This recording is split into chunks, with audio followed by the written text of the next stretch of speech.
Siasat ibu foto pakai kain kafan pura-pura meninggal demi anak yang kabur dengan pacar pulang. Segala cara dilakukan Rosana, 45 tahun, ibu-ibu di Koja, Jakarta Utara, agar anak yang kabur sejak Mei 2023 lalu mau kembali ke rumah. Siasat paling nekat yang pernah dilakukan Rosana adalah dengan cara pura-pura meninggal dunia. Dibantu oleh tetangga dan teman sang anak, Rosana mengaku diminta untuk difoto dengan balutan kain kafan.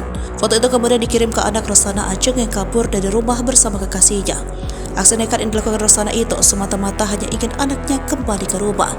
Rosana juga mengaku kangen pada anaknya. Namun, siasat Rosana tersebut justru tak berbuah manis, sebab Ajeng tidak percaya jika ibunya telah meninggal dunia.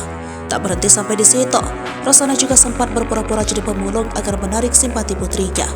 Namun, lagi-lagi rencana Rosana tak membuahkan hasil. Akhirnya, Rosana menempuh upaya selanjutnya, yakni dengan melaporkan ke polisi soal anaknya hilang ke Polresta Metro Jakarta Utara pada Senin 14 Agustus 2023.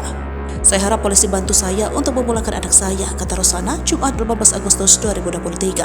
Dalam laporan yang ditujukan Rosana, terlapor masih dalam lidik meskipun pada bagian kronologi disebutkan Ajeng kabur bersama kekasihnya.